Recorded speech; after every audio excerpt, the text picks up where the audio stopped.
সিলেট জেলার একটি মহকুমার নাম ছিল করিমগঞ্জ।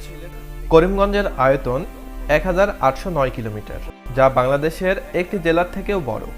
করিমগঞ্জ এখন আর সিলেটের সঙ্গে নেই।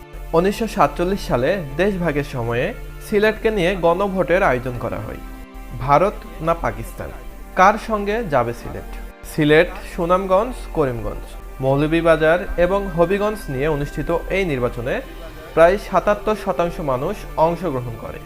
নির্বাচনে ৫৬% ভোট পেয়ে কুড়াল মার্কা বিজয় অর্জন করে, যেখানে সংখ্যাগরিষ্ঠ মানুষজন পূর্ব পাকিস্তানের সাথেই থাকতে চেয়েছে, অর্থাৎ বর্তমান বাংলাদেশের সাথেই থাকতে চেয়েছে।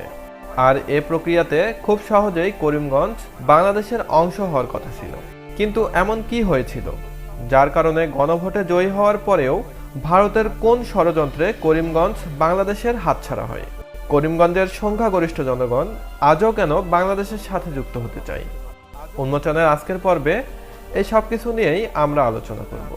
আশা করছি একটি লাইক দিয়ে ভিডিওটি শেষ পর্যন্ত দেখবেন।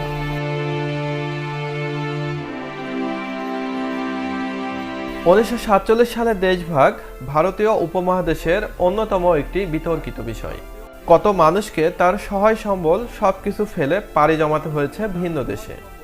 লক্ষ লক্ষ মানুষ তার জন্মভূমি ছেড়েছে, পিছনে রেখে গেছে তার সোনালী শৈশবের স্মৃতি, যার কোনো হিসাব নেই। দু চোখের পানি ফেলে বাপদাদার ভিটা বাড়ি ছাড়তে বাধ্য হয়েছে অনেক মানুষ। দেশভাগের বিতর্কিত অঞ্চলগুলোর মধ্যে করিমগঞ্জ ছিল অন্যতম। ১৭৭৮ সালে যখন সিলেট পৌরসভা গঠন করা হয়, তখন ব্রিটিশ সরকার করিমগঞ্জকে মহকুমা করে সিলেটের সঙ্গে জুড়ে দেয়। সিলেটের জকিগঞ্জ উপজেলার দক্ষিণে কুশিয়ারা নদীর তীরে করিমগঞ্জ শহর অবস্থিত। এই জেলার উত্তর পূর্বে আসামের কাছড়া জেলা, পূর্বে হাইলাকান্দি জেলা, দক্ষিণ পশ্চিমে ভারতের ত্রিপুরা রাজ্য এবং উত্তর ও পশ্চিমে বাংলাদেশ। ভারতের আসাম রাজ্যের রাজধানী থেকে এই জেলার দূরত্ব ৩৩০ কিলোমিটার। অপরদিকে সিলেট শহর থেকে এর দূরত্ব মাত্র ৫০ কিলোমিটার। করিমগঞ্জে বসবাসকারী মানুষের মধ্যে শতকরা প্রায় ৮৭% বাংলাভাষী। অন্যদিকে হিন্দি ভাষার জনসংখ্যা মাত্র ৫.৭%। এছাড়াও এ জেলায় বসবাসকারী প্রায় ১৩ লক্ষ জনগণের মধ্যে মুসলিম জনসংখ্যা রয়েছে ৫৭%। অন্যদিকে হিন্দু ধর্মাবলম্বী রয়েছে ৪২%। ধর্মের দিক বিবেচনায় এই জেলাটি পূর্ব পাকিস্তানের সাথেই থাকার কথা ছিল। দেশভাগের সময় এই জেলায় মুসলিম জনসংখ্যার হার আরও বেশি ছিল।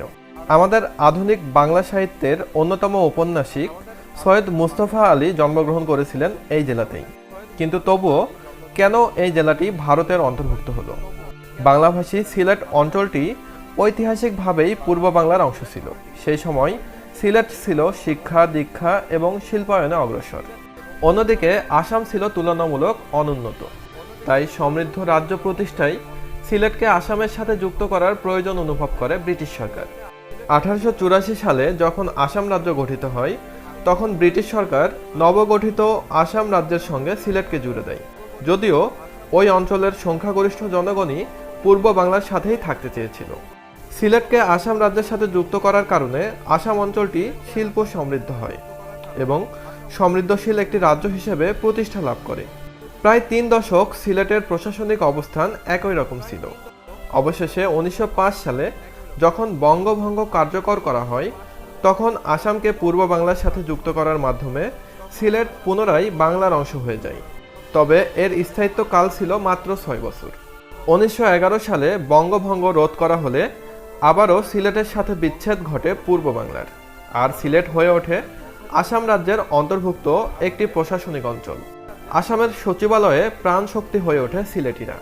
সিলেটকে আসামের সাথে জুড়ে দেওয়া কোনোভাবেই মেনে নিতে পারেনি তখনকার বাঙালিরা। প্রতিবাদও শুরু করেছিল বাঙালিরা। আর রবীন্দ্রনাথ এ বিষয়ে একটি কবিতাও রচনা করেন। বাংলার রাষ্ট্রসীমা থেকে নির্বাসিত তুমি, সুন্দরী শ্রীভূমি। ১৯৪৭ সালের ১৩ জুন ভারতবর্ষের শেষ গভর্নর মাউন্টব্যাটেন মুসলিম লীগ, কংগ্রেস এবং শিখদের সাথে বৈঠক করে ঘোষণা দেন, ধর্মের ভিত্তিতেই দেশভাগ করা হবে। সুতরাং পাঞ্জাবের মতো বাংলাকেও ধর্মীয় সংখ্যাগরিষ্ঠতার ভিত্তিতে ভারত এবং পাকিস্তানের মধ্যে ভাগ করা হবে। ফলে বাংলার কিংবদন্তি নেতা এ কে ফজলুল হকের অখণ্ড বাংলার স্বপ্ন ভেঙে চুরচুর হয়ে যায়। ধর্মের ভিত্তিতে রাষ্ট্র বিভাজনের যে রূপরেখা প্রণয়ন করা হয় তাতে স্পষ্ট আসাম যাবে ভারতের অধীনে। তখন আসাম রাজ্য ও সিলেট বিভাগ নিয়ে বিভেদ দেখা দেয়, কেননা সেই সময় সিলেটের সংখ্যাগরিষ্ঠ জনগণই ছিল মুসলিম ধর্মাবলম্বী। অবশেষে ৩রা জুলাই লর্ড মাউন্টব্যাটেন ঘোষণা দিলেন, আসামের গভর্নর জেনারেলের তত্ত্বাবধানে সিলেটে গণভোট অনুষ্ঠিত হবে। এর ফলে সিলেটের মানুষ কোন দেশের সাথে থাকতে চায় এই সিদ্ধান্ত তারা নিজেরাই নিতে পারবে। 1947 সালের 6 এবং 7 জুলাই এই ভোট গ্রহণ চলে। ব্যালট পেপারের জন্য দুটি প্রতীক নির্ধারণ করা হয়, একটি ছিল কুড়াল, অপরটি ছিল কুড়েঘর। কুড়াল মার্কায় ভোট দেওয়ার অর্থ হচ্ছে পূর্ব বাংলার সাথে থাকতে চাই, আর কুড়েঘর মার্কায় ভোট দেওয়ার অর্থ হচ্ছে ভারতবর্ষের সাথে থাকতে চাই। সমস্ত সিলেট জুড়ে তখন ভোটার সংখ্যা ছিল 5,44,815 জন।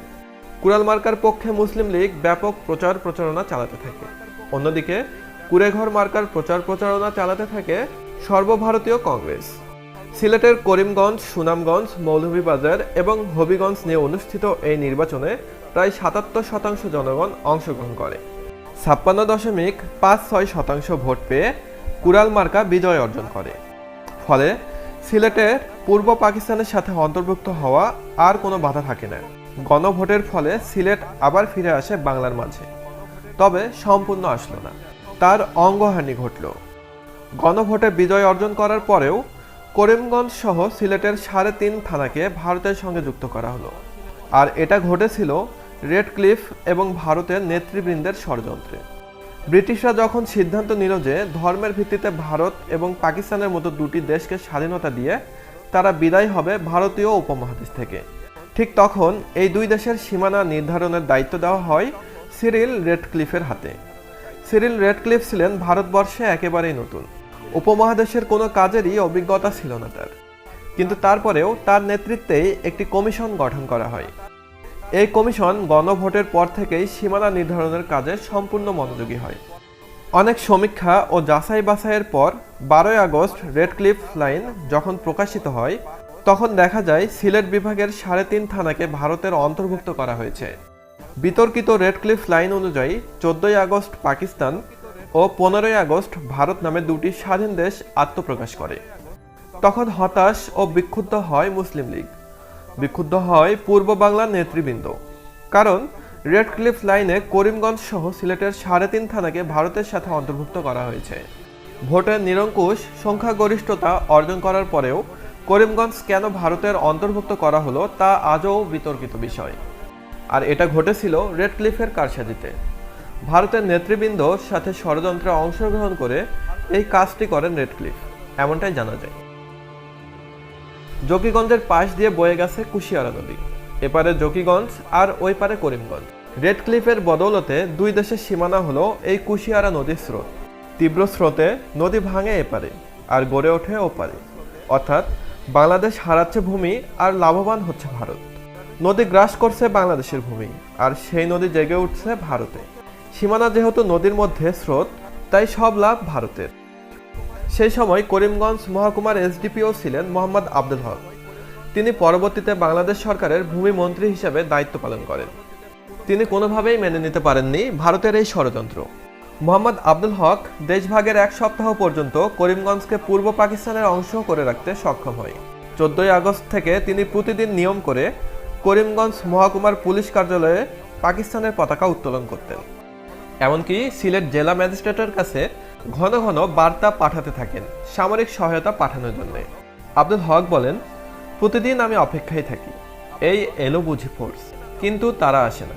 এভাবে একদিন দুদিন করে 7 দিন কেটে গেল। এদিকে ভারতীয় বাহিনী চলে এলো করিমগঞ্জ শহরে।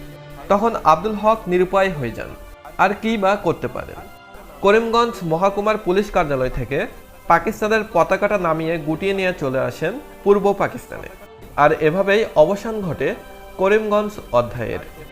তবে করিমগঞ্জ হারালেও দেশপ্রেমিক আব্দুল হক একটি বিজয় এনে দিয়েছিলেন বাংলাদেশকে। তিনি এরশাদ সরকারের সময়ে ভূমি মন্ত্রী থাকাকালীন জাকিগঞ্জ সীমান্তে কুশিয়ারা নদীর মালিকানা নিয়ে ভারতের বিরুদ্ধে আন্তর্জাতিক আদালতে মামলা করেন এবং তিনি সফল হন। আর এই বিশাল অবদানের জন্য কুশিয়ারা নদী আজ বাংলাদেশের। ব্রিটিশরা আসলে সবসময়ই চাইতো তারা চলে গেলেও যেন ভারত পাকিস্তানের মধ্যে দ্বন্দ্ব লেগেই থাকে। তাই ইচ্ছা করেই দেশভাগের সময় বিভিন্ন জায়গায় বিতর্ক সৃষ্টি করেছে।